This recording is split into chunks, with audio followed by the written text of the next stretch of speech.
kado mga kaigsunan. Magbantay kita. Naguroon na kita nga naata sa kamaturan. Naguroon na ta nga naata sa prinsipyo. Pero kalit lang dita mapukan sa atong pag-alagad.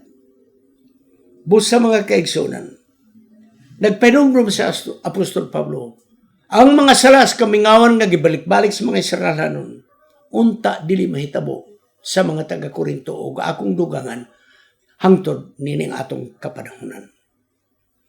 Ang unang Korinto Kapitulo 10, 14-22, gibalik na usab pagsaysa ni Pablo ang pagkaon nga nahalad ngadto sa mga Diyos-Diyos.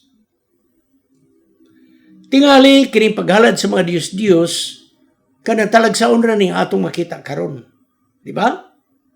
Pero ni adtong panahon na igsoon sa panahon sa taga-Korinto o bisang paatras pa, kumon kayo nga pagkaon ihalad sa Diyos-Diyos. Kung ang mananap ihalad ngadto sila mga Diyos-Diyos, ang uban ni ana mga kaigsunan mahimong bahin sa ilang pari. Paminawon niyo ni.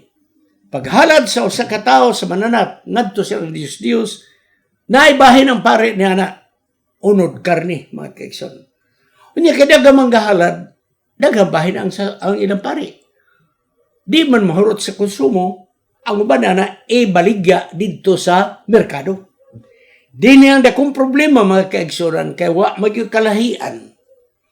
Katong gihalad sa Diyos-Diyos o kanang gikan sa slaughterhouse mga kaigsunan. Di man ginay mo mailhan.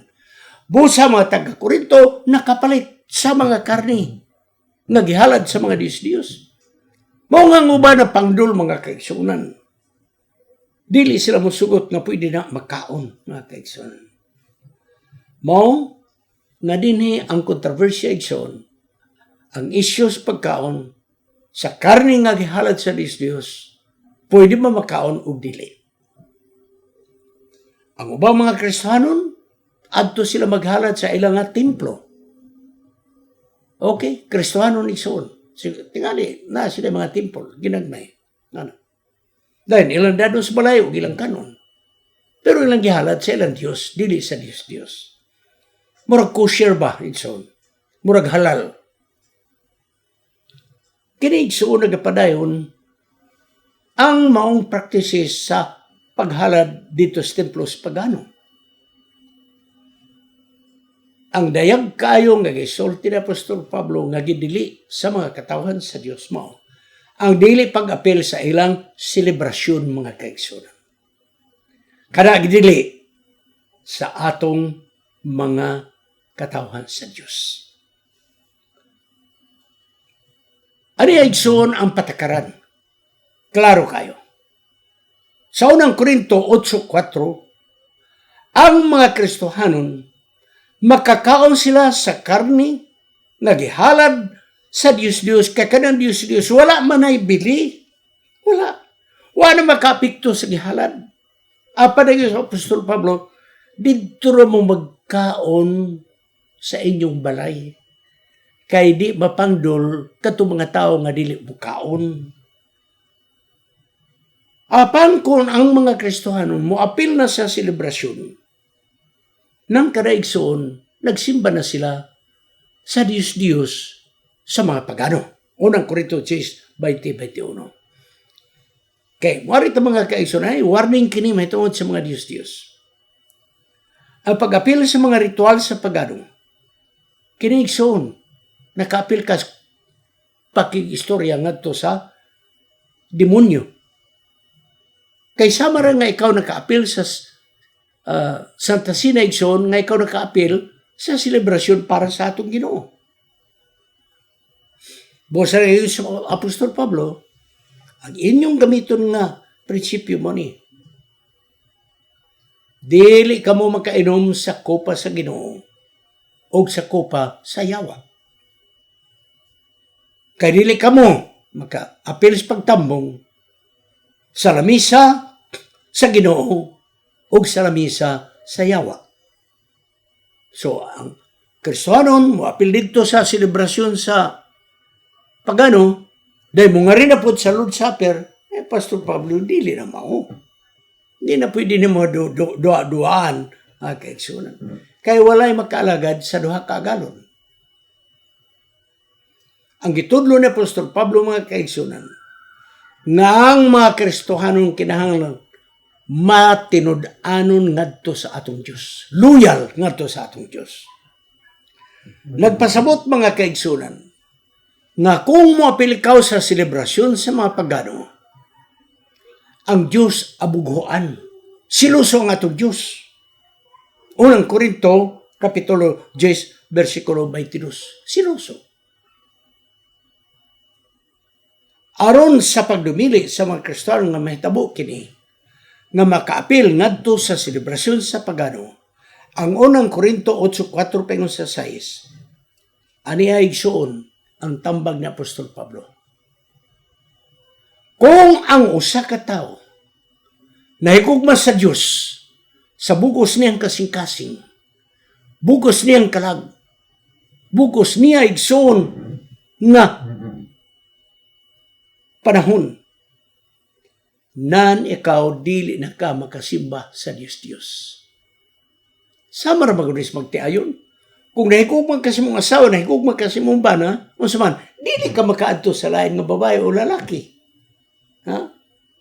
Mao nga nagyon siya, paminaw kamo o Israel. Ang Ginoo nga atong Dios usa. Higugma ang atong Ginoo nga Dios sa bugos mong kasing-kasing, sa bugos mong kalag, ug sa tibok mong kusog. Kita mo na, mga kaigsunan, once nga kini mo atong prinsipyo nga kita na higugma gyud tudo-tudo sa atong Dios, dili na kita makaadto sa mga Dios. Ug unya nagyon din higugma sa imong silingan sama sa imong kaugalingon. Kung nahigugma ikaw sa imong isig katawo, dili ka mukaon ni atong mapangdol ang imong isig katawo. Nga naman, nahigugma ka sa imong isig katawo. Napangdol siya. Ikaw mo hinungdan sa pagkapangdol. Pero kung nahigugma ka kaniya, mo sakripisyo ka nga ang imong gibuhat, imong ihunong tumudugalan kaniya. Mga kaigsunan. Ang unang Korinto 8:1, 3:6 nagtambag si Apostol Pablo. Sa bugos natong paghigugma sa Dios, aron atong malikayan ang pag-adto sa selebrasyon sa mga Diyos nga pagano. Dayon na himugso sab ang unang Korinto 10:23, dayon hangtod katapos ang teksto, o unang Korinto 11 versikulo 1, o unang Korinto 8:3. Nagsultis Pablo metod sa gugma sa Dios, o nagyon siya, di na kita mangita nga mahimuot ang atong kaugalingon. Apan atong tan-awon ang kaayuhan sa uban. Mao kini ang paghigugma sa atong isig katawo. Di na kita makapagdol kung kita nahigugma sa atong isig katawo. Di na kita makaadto sa selebrasyon sa mga pagano kung nahigugma kita sa atong Dios. Ang unang Korinto Kapitulo 10, mihawom sa gisulti ni Hesus sa Marcos 12:28-31. Unsa man gisulti ni Hesus? Ang kasuguan na bugko sa duha, paghigugma sa Dios o paghigugma sa isig katawo. Apan mga kaigsunan, kini nga mga teksto sa Marcos 10:17-22, katong sapian nga tao, nga nagingon kung gusto ka nga makabaton og kinabuhi nga wala katapusan, muli ka sa inyo, ibaligay mo kabtangan o ganghalin ihatag sa mga kabos. Wala may siya'y paghigugma sa iyang isig katao, munang wa musunod siya sa kang Ginoong Hesus. Wala man siya may gugma kang Ginoong tudo-tudo apan gigugma man niya ang bahandi. Mahinungdan mga kaigsunan nga wala kini makasunod ang sapian nga tao. Gihusa ni Ginoong Hesus kining duha ka mga gugma, mga kaigsunan. Gugma sa Dios o gugma sa atong isig katawo. Kini mga kaigsunan, gugma sa Dios, gugma sa isig katawo. Nihaw mo sab sa duha ka papan nga bato nga gisulatan sa napulo ka sugo. Ang problema mga kaigsunan ni adtong sapian nga tao, nahigugma siya sa kabtangan labaw kay sa paghigugma sa Dios ug sa iyang katao. Iyang giparabi ang bahandi kaysa pagtabang sa mga kabos. Ni ini igsoon nahitabo nga wala siya malagad sa Dios tungod kay wala magyud tudo-tudo ang gugma niya sa Dios dama sa iyang kabtangan, naman siyang bahandi. Dili pud siya mutabang sa isig katao kay wa pud siya magyugma sa isig katao mga kaigsunan. Kini igsoon ang Dios ni ining sapian nga tao mo ang iyang salapi. Ha? Ang iyang Dios mo ang iyang salapi mga kaigsunan. Ang mapagtuluan sa prinsipyo ng Apostol Pablo napasuka diha sa paghigugma sa Dios labaw sa tanan o sa paghigugma sa atong isig katao sama sa atong kaugalingon. Mao kining gisulti Apostol Pablo sa unang Korinto 10:27 ug 28. Nagpasabot mga kaigsunan, nga bisan pa man ang imong gibuhat, wala makasupak sa prinsipyo sa Dios. Apan kung kini igsoon, nakapapandol sa imong isig katao, ihunong ang pagbuhat nimo ni ana para lang sa kaluwasan sa imong isig katao. Kita mo na igsoon. Mo na. Busa, gisumada ni Apostol Pablo, nga bisag unsay mong pagkakanon, unsay mong pag-aimnon, unsay mong pagabuhaton, buhata alas paghimaya sa atong Diyos. Kana dili na kitang magpakasala sa mga Diyos na ini nga kalibutan. Ang Diyos nga gihisgutan ni Apostol Pablo naa sa nagkalalain nga mga porma. Bisag unsa nga mga butang nga mulabaw sa himaya nga iya sa Ginoo, kana mo'y atong Diyos. Ang unang Korinto 10:31, si Pablo igsoon naghatag og konklusyon mahitungod sa pagsimba og Diyos. Iyang giklaro nga nagingon siya, atong isakripisyo ang atong kagalingon. Bisan ang atong gibuhat wa tay nalapas nga prinsipyo. Apari ay taong nga nagreklamo nga dili na maayo kanon kanahalad na sa Diyos. Nagingon sa Apostol Pablo, kung muhunong ka sa pagkaon, niya nang gihalad sa Diyos. Kung hunong ka sa pagbuhat niya nang makapandol sa masig katao, nagingon sa Apostol Pablo, daghan ang mamaluwas. Igsoon, importante kayo gini. Matutas silunat ni White. Unsa kadagkong mabutang ang mahitabo kung atong gamiton ang atong insakto nga pagkikauban sa usag-usa.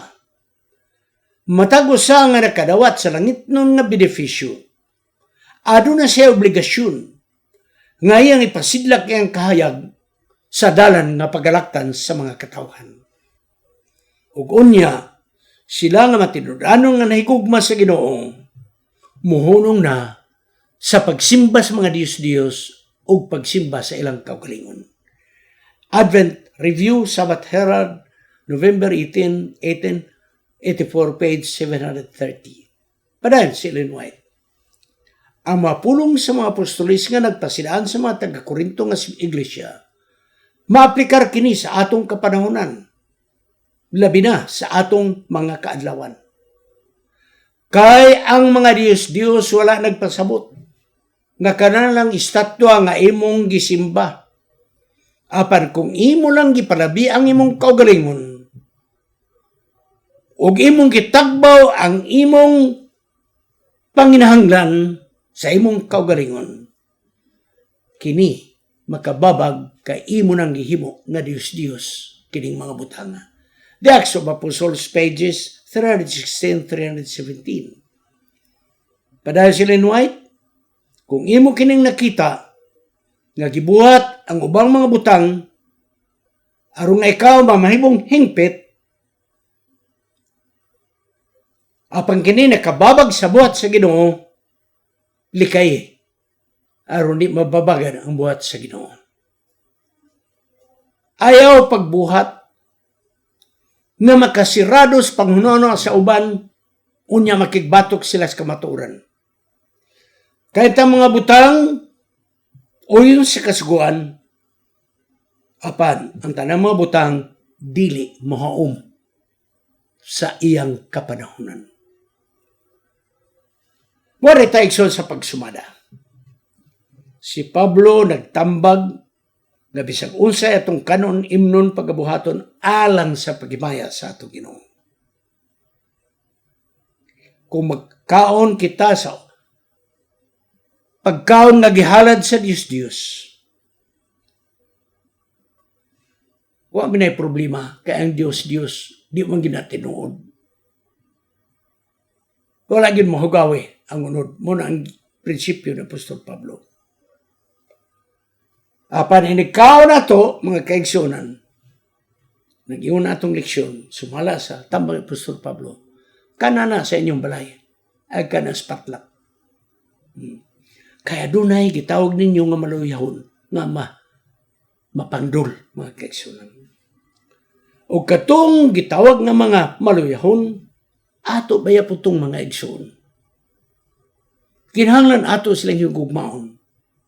Ihunong na to ang pagbuhat, pagkaon, pag-inom, nga makapapandol sa ato isig katao. Kaya ato manggigugma sila arang sa kaluwasan. Magkakaon ikaw dito sa imong panimalay, aron dili mapangdol katong gitawag nimong maluyahon. O katong gitawag na maluyahon, ato nang igsoon, nga kailangan atong higugmaon. O kung kita maglikay, sa pagbuhat, pag-inom, pagkaon, sa makapangdol ni atong gitawag sa mga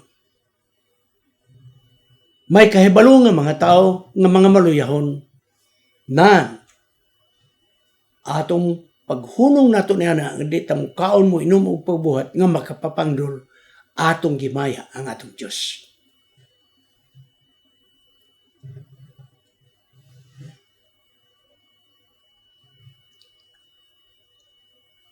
Sa atong pag-alagad sa atong Diyos, nagkinahanglan kini nga adunay pagdumili sa atong kaugalingon.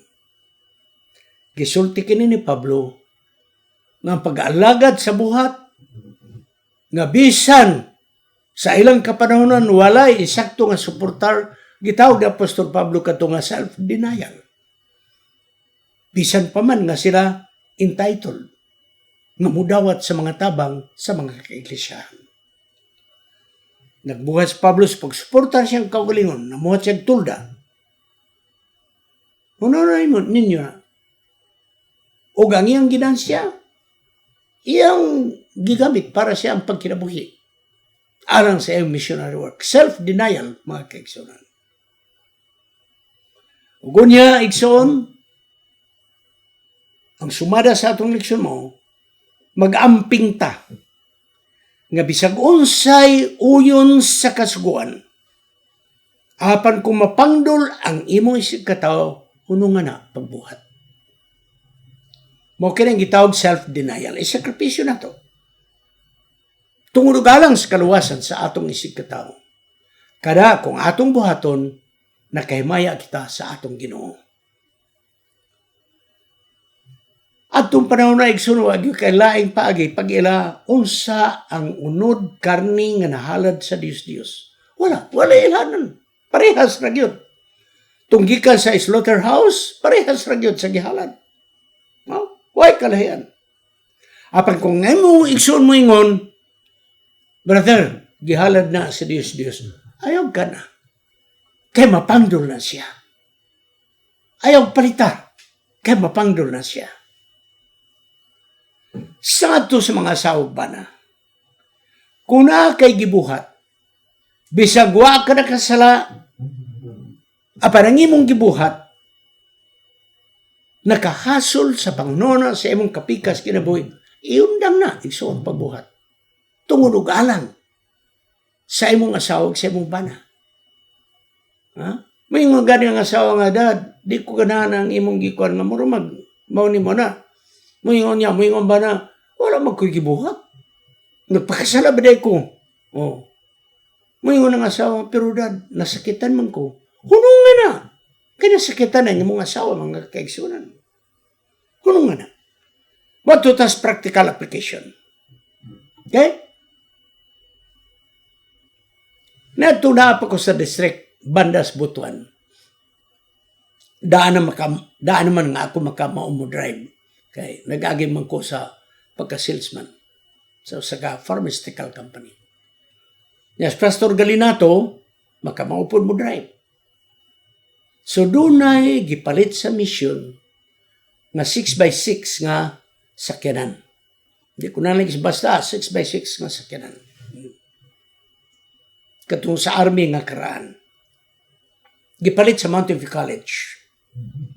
O ganyan ng among presidente, ikaw, Pastor Galinato, o Pastor Serrano, kamo ang mag-drive sa sakyanan. Balik, paingon sa Butuan. Kaya ato na nang napalit mo na itong service para panghakot sa mga balas o guberna. Pero, naiilisanan nga pisa. Nga di man may mekaniko, among girecruit ang usa ka tigulang sa iglesia, di na ko nganlan ang dapit. Among girecruit, Brad, at tutag Mountain View College. Atol gyud to sa dunay meeting nga among gitambungan. Di, ganahan tong maong igso na to. Wapay mga kongresya itong panahon na. O sige. Narabat tayo itaod nga pisa. I think more differential man to sa to. Nalimot na ko. O sige. Kay driver mechanic man to sa laging sa unang panahon. O dito namin, nagtrabaho namin. Kaya simbol na. Pagkabot sa panihod to, amon ang gikuha ng luto, ana. Among sudan mga kaigsunan, kanang canned goods gikan sa Mountain View College. Kanang bitang singalan na ni Veggie Franks. Vegetarian mga chorizo, mga kaigsunan, chorizo. Karon nagpasiaw mi Pastor Galinato. So Brad, mukhaon ka ni? Pahiyom ang tigulan sa iglesia ng driver. So, mukhaon ba din na? Kaya ngayong nasabtan, basta gani, sausage mga kaigsunan, baboy yun na. Karon igso nagpasiaw mi. E ko dili, ingon na mo, aw dili, man mukhaon kay sausage ko na. Pero, mga pastor good me, mga unta. Ipahiyo mo lang itong tigulan sa iglesia. Karon amo nang giablihan. Pag abli na mo mga kaigsunan, nangaon mi Pastor Galinato, abi ninyo, katong tigulan sa iglesia, ni kaon lagluto, wag yun mo kaon sa sausage na vegetarian. Pagka nakamatikod na mo nga mo kaon, amo nang gikumisir, Brad, tiaw-tiaw raman to na mo, vegetarian man eh. Mo man yung deserve sa Mountain View College, tanaw, di na mo tanaw, vegetarian man dili. Ang iya, basta gani, sausage, baboy gina. Wa, gid mo kaon. Abi ninyo, nakonsensyahan gid mi ni Pastor Galinato. Kay tigulan sa iglesia, wa, gid mo kaon. Karong kanangaon man mi, sa sausage nga vegetarian. O sa may hunaw na ito. Ang hunaw na niya nga nangaong yun mi o sausage nga baboy. Kaya wagod siya mukaon. Bisa ko saan na mag-explain nga nag-joke lang mi, nagpasayaw-sayaw. Di, nagyod mukaon. Nakonsensyahan mi. Hangtod nga nag-drive na mi, puli-puli mag-drive pa sa Butuan. Sige, gina mong istorya nga, Brad. Dili lagi to baboy. Vegetarian lagi to. Ego lang mo pahiyom ang atong igsoon, mga kaigsoon. Mga nag-iyon si Apostol Pablo, kung unsay mong gikaon, unsay mong giinom, unsay mong gibuhat, buhata alas paghimaya sa atong Ginoo. Apan ang imong gikaon, ang imong giinom, ang imong gibuhat, nakapapangdol sa imo si katao, ayaw na lang pagkaon, ayaw na pag-inom, o ayaw na buhata, kaya napangdol ang imo si katao. Muna, mga kaigsunan. Magapo kita alas pagtapos. Gamhanan nga Diyos nga naka sa malangit. Salamat sa mga talambagan ni Apostol Pablo. Nga amo kining ibutang sa among nauna. Ang among gikaon, ang among giinom, ang among gibuhat, dili makapangdol niya itong gitawag sa mga taga-Korinto ng mga maluyahon. Tungod alang silang kaluwasan kada higugmang man kami sa among isig katao, dili kami magabuhat sa kapangdulan sa among isig katao. Ug kanahigugmang man kami sa among Diyos, nandili kami moalagad sa laing mga Diyos-Diyos. May mga butang na among ginalagaran ang Diyos-Diyos dili sa mga estatwa, apan sa mga butang nga among gigugma labaw kaysa among gugma sa Diyos. Adunay mga batanon nga ang ilang paghigugma sa ilang mga uyab o musangkos pag-alagad bisag dili kaubanan sa pagtuo. O Diyos, katong iyang kaminyoon, mo'y na mo ng Diyos sa iyang kinabuhi. Tanduga ang kasing-kasing sa mga batanon nga mawala na kini mga Diyos sa ilang kinabuhi, mainguman ka namong tanan. Kining tanan among pagadawaton sa ngalan ni Jesus Manluwas. Amen. Kining inyong higala, si Pastor Wendell Munggaya Serrano, nga inyong igsoon usab, magkapadasig sa matag sa kaninyo sa pag-like, pag-share, labaw sa tanan, sa pag-subscribe sa atong YouTube channel ng pangalan Wendell Munggaya Serrano, ug ayaw kalimot sa pag-click sa notification bell hangtod sa sunod nga higayon magkita na usab kita.